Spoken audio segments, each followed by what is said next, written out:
Une situation qui pourrait perturber le commerce international et impacter négativement la croissance des économies du monde, et particulièrement celle des pays africains. S'y ajoute le poids de la dette souveraine et ses services avec les conséquences sur les populations et les travailleurs particulièrement. Au Sénégal, ce 1er mai se tient dans un contexte extrêmement difficile pour le monde du travail du fait de la cherté des prix des denrées de première nécessité et de consommation courante, électricité, eau, téléphone, loyer, carburant. Dans ce contexte, le monde du travail fait face à plusieurs tentatives de remise en cause des acquis avec des licenciements massifs des travailleurs dans divers secteurs publics et parapublics. La liste est substituée dans nos plateformes revendicatives, je ne reviendrai pas. Certains employeurs n'ont pas privilégié le dialogue et la concertation avant la prise de décision impactant gravement la dignité humaine. Ici ajoute la non-satisfaction des points de revendication des travailleurs et le non-respect des accords dans certains secteurs comme l'éducation, la santé, les collectivités territoriales, le secteur primaire et hérité des gouvernements précédents. Cette situation a contraint les organisations syndicales des travailleurs à s'unir pour attirer l'attention des autorités sur les menaces qui pèsent sur la paix sociale si des mesures urgentes n'étaient pas prises pour proposer des alternatives. Nous saluons à cet effet la convocation de la grande rencontre tripartite par M. le Premier ministre Ousmane Sonko, qui a jeté les bases de concertation sur le pacte de stabilité sociale. C'est pourquoi nous espérons que ce 1er mai marquera un tournant décisif dans la construction de consensus forts entre les partenaires sociaux en vue d'apaiser le climat social favorable au développement économique et social de notre nation.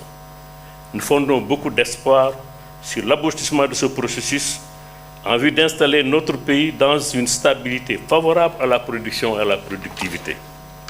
C'est le sens qu'il faut donner à la réponse favorable des organisations syndicales, des travailleurs, à la main tendue de l'État, à travers notre présence à la grande rencontre tripartite, aux négociations sur la plateforme minimale de la 4e conférence sociale.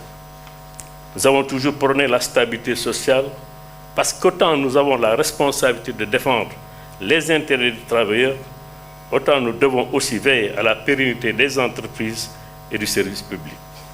C'est pourquoi nous avons accueilli favorablement la proposition de nous engager, et nous venons de citer, avec honnêteté et engagement total de notre organisation dans un pacte de stabilité, et nous l'assumons. La réussite d'un accord dépend de la volonté de toutes les parties de respecter les engagements et d'œuvrer en toute transparence dans le respect mutuel, à travers un plan d'action cohérent et un suivi rigoureux à sa mise en œuvre. Et nous saluons à cet effet la proposition du comité de suivi sous la supervision de M. le Premier ministre. Les négociations sur la plateforme et sur les points de revendication sectorielle se sont terminées avec une note d'espoir quant au respect des engagements des différentes parties. Ces revendications sont contenues dans les cahiers de revendication, mais également dans le document de pacte. Et nous vous remettons que nous allons vous remettre tout à l'heure. Permettant à cet instant, Monsieur le Président de la République, de féliciter très sincèrement le ministre du Travail et des relations avec les institutions et l'ensemble de son département pour le travail accompli et pour son engagement personnel qui nous a permis d'aboutir à ces résultats.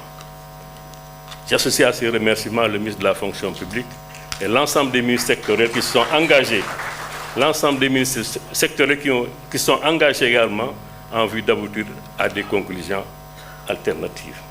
Excellences, notre pays a ratifié les conventions fondamentales de l'OIT, notamment la Convention 87 sur la liberté syndicale et sur la Convention 98 sur le droit à la négociation. Pourtant, des employeurs refusent toujours le droit des travailleurs de s'organiser, quelqu'un l'a dit tout à l'heure, en syndicat, de désigner des délégués du personnel, en usant de menaces et d'intimidation pour les décourager. Au moment où nous étions en négociation, l'entreprise industrielle Alizé, qui ne respecte pas tous ses droits, bien sûr, a licencié un jeune délégué parce que simplement les travailleurs de cette entreprise lui ont fait confiance. Mieux, le chef d'entreprise a menacé tous les travailleurs syndiqués de licenciement. De tels comportements ne militent pas en faveur de l'apaisement du climat social. parce que nous pensons qu'aucun employeur ne peut se soustraire aux lois en vigueur et aux engagements internationaux de notre pays en matière de respect des libertés syndicales. Excellences, nous avons accueilli avec beaucoup de satisfaction la 4e conférence sociale sur le thème de l'emploi et de l'employabilité. Vos instructions à Monsieur le ministre du Travail d'élaborer dans les meilleurs délais la politique nationale de l'emploi. Nous y avons participé en livrant le message et les propositions des travailleurs sur la lancinante problématique de l'emploi et de l'employabilité des jeunes au Sénégal. Nous soutenons les différentes propositions contenues dans la feuille de route de la conférence sociale et la nécessité urgente de créer un environnement favorable à l'investissement privé, porteur d'emploi, l'accompagnement des entreprises en difficulté, en vue de soutenir et de maintenir et sauvegarder les emplois existants. La situation de la compagnie sucrière, des secteurs tels que les chemins de fer, la poste, nous savons tout ce qui est en train d'être fait, mais nous voulons vous demander d'y accorder encore plus d'attention. Excellences, comme par le passé, le mouvement syndical est toujours disposé à participer à la construction socio-économique de notre pays. Depuis les luttes pour les indépendances, les travailleurs ont consenti des sacrifices pour accompagner les politiques dans la consolidation d'une économie prospère. Ils méritent d'être associés dans la définition et la mise en œuvre des politiques de développement. Encore merci tout à l'heure, vous nous avez donné de l'espoir, vous nous avez rassuré, Monsieur le Premier ministre, en disant que tout sera transparent et que dans les différentes politiques publiques de l'État, à partir de maintenant, les syndicats, les travailleurs seront informés correctement. Cela n'est possible que par une pleine participation des représentants des travailleurs dans la définition, la mise en œuvre des politiques de développement.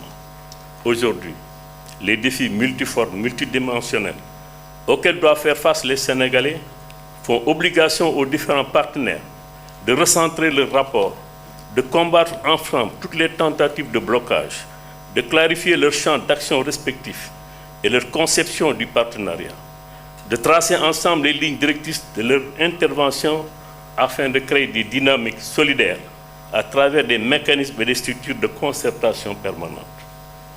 Excellences, pour terminer, nous vous encourageons à poursuivre le dialogue et la concertation avec tous les segments de la société, y compris le secteur de la presse, qui est un pilier de la consolidation de notre démocratie. Car le dialogue, la concertation, la bonne information font jaillir la lumière. Et partout où il y a un déficit d'information, de dialogue, c'est la rumeur qui s'installe avant de céder la place à l'instabilité. Excellent Monsieur le Président de la République, je dirais même camarade, aujourd'hui parce qu'on est le 1er mai, Monsieur le Président, camarade, Monsieur le Premier ministre, parce qu'on est dans la fête du 1er mai, c'est d'anciens syndicalistes, Monsieur le ministre du Travail, on peut également être camarade, Mesdames, Messieurs les membres du ministre, où il y a beaucoup de camarades, anciens responsables, camarades secrétaires généraux, camarades Monsieur le ministre de l'Emploi, camarades Monsieur les représentants des organisations patronales, que je salue, de bons partenaires qui sont là, hein, Mesdames, Messieurs les secrétaires généraux, à tous et toutes, je voudrais vous souhaiter une bonne fête du travail. Dieu vous garde, je vous remercie.